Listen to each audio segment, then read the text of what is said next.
Untuk soal ketiga, jika cairan benzena yaitu C6H6 dalam bentuk liquid, cairan benzena L ini menunjukkan bahwa dia berada dalam fase liquid, itu dia menyerap kalor untuk bisa berubah menjadi benzena dalam bentuk gas. Jadi di sini Q-nya diserap masuk ke dalam sistem. Besarnya energi panas yang diserap itu adalah 1,00 kilojoule. Kemudian di sini dikatakan bahwa yang titik gigih normalnya adalah 80,1 derajat Celcius.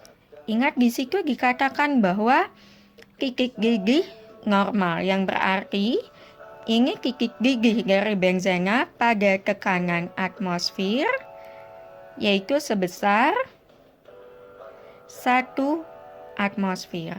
Pokoknya kalau dikatakan titik gigih normal, itu artinya dia berada pada tekanan atmosfer yaitu 1 atm. Nah, kemudian di situ dikatakan bahwa volume yang terukur pada saat titik gigih normal tersebut itu adalah 0,94 liter. Sekarang yang ditanyakan adalah berapa kalor penguapan dari benzena atau delta H vape dari benzena. VAP di sini maksud saya adalah vaporisasi. Oke. Sekarang di sini kita coba menggunakan rumus seperti biasa deh ya. P dikali V sama dengan N R T. Kita lihat di sini P-nya kita tahu karena dikatakan dia pada titik gigih normalnya, artinya P-nya adalah 1 atm. V yang terukur adalah 0,94 liter. T-nya 80,1 derajat Celcius. Nah, R di sini adalah konstanta gas ideal yaitu 0,082 liter atm per mol Kelvin. Kita lihat di sini tekanan kita satuannya sudah betul, kita punya dalam satuan atm. Kemudian kita punya volume juga satuannya kita betul, kita satuannya berada dalam satuan liter untuk volumenya. Kemudian molnya ini adalah yang nanti ingin kita cari. Kemudian nah di sini seharusnya kita punya temperatur dalam satuan Kelvin. Di sini temperatur kita masih dalam satuan Celcius. Jadi bagaimana mengkonversinya? T di sini, T yang 80,1 derajat Celcius itu sama dengan 80,1 ditambah 273. Jadi kita bisa mendapatkan besarnya suhu dalam satuan Kelvin adalah T sama dengan 353 Kelvin. Nah, misalnya ada yang nanya, Bu, kenapa kita menggunakan rumus ini? Yang ditanyakan kan adalah delta H penguapan. Berapa besar kalor penguapan dari benzen?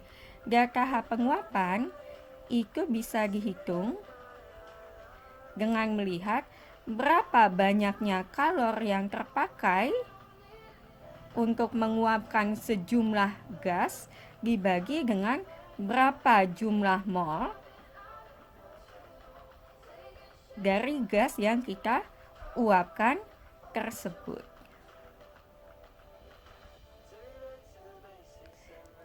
Oke. Nah, di sini nilai Q kita sudah punya, kan sudah disebutkan bahwa diserap kalor sebanyak 1,00 kJ.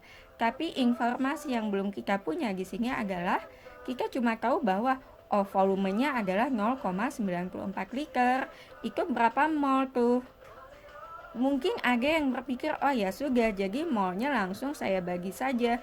Mol sama dengan 22,4 liter per mol. Mol sama dengan 0,94 liter dibagi 22,4 liter per mol. Nah, terus juga ngeliat, oh satuannya benar nih, liternya saling meniadakan, langsung mol naik ke sini. Masalahnya tidak bisa dipakai deh. Kenapa? Karena 22,4 liter per mol ini adalah volume molar pada T sama dengan 0 derajat Celcius atau 273 Kelvin. Padahal di sini temperatur kita bukan 273 Kelvin, bukan 0 derajat Celcius. Temperatur kita 80,1. Jadi rumus ini tidak bisa digunakan. Kalau begitu kita harus menghitung berapa mol nih 0,94 liter ini, dan itu bisa, jumlah mol itu bisa kita tentukan dengan menggunakan rumus gas ideal ini. Oke? Saya geser sedikit ya. Nah, sekarang kalau sudah kita menggunakan rumus P kali V sama dengan N dikali R dikalikan dengan T. Kalau misalnya kita ingin mencari N di sini, maka nilai jumlah mol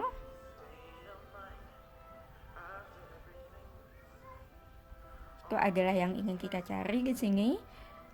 Jumlah mol itu sama dengan berapa tekanannya, berapa volumenya dibagi dengan konstanta gas ideal dibagi dengan temperaturnya. Yang besarnya sama dengan P-nya 1 atm. Bu, soalnya tidak menyebutkan tuh dia berada pada tekanan 1 atm. Kok bisa kita langsung mengklaim 1 atm?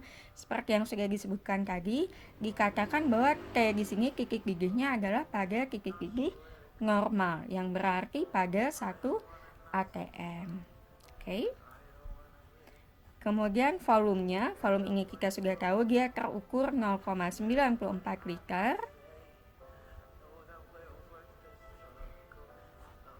R-nya kita punya 0,082 liter atm per mol Kelvin.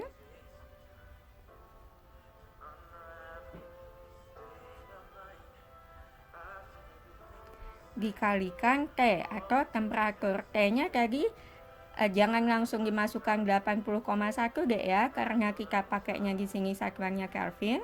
Kita konversi dia 353 Kelvin. Sebelum sudah terlampau jauh menghitung, tahu-tahu sadar, oh ternyata salah, dicek dulu yuk satuannya. ATM di sini bisa saling meniadakan, liter di sini saling meniadakan, Kelvin di sini juga saling meniadakan, mol di sini naik ke atas dia satuannya tersisa jadi mol. Jadi udah sesuai ini perhitungan kita. Jumlah molnya sama dengan 1 dikali 0,94 dibagi 0,082 dan 353. Kalau saya tadi menghitung di kalkulator, nilainya itu adalah N sama dengan 0,0325 mol. Nah, wah sudah ketemu nih? Belum, itu kita baru ketemu jumlah molnya saja. Yang ditanyakan adalah berapa besarnya kalor penguapan, dan kalor penguapan kan adalah banyaknya kalor yang diperlukan dibagi jumlah mol. Geser sedikit. Tadi sudah diketahui delta H vaporisasi sama dengan Q-nya, kembali ke yang diketahui di atas tadi, dikatakan bahwa diserap panas sebesar 1 kJ. Jadi di sini bisa kita tulis 1,00 kJ per 0,0325 mol sama dengan 30,769 kilojoule per mol. Itulah jawaban akhir dari soal tersebut, bahwa kalor penguapan yang terukur dari benzena di dalam pertanyaan ini itu adalah sebesar 30,769 kilojoule per mol, yang berarti diperlukan panas sebesar 30,769 kilojoule untuk menguapkan 1 mol benzen.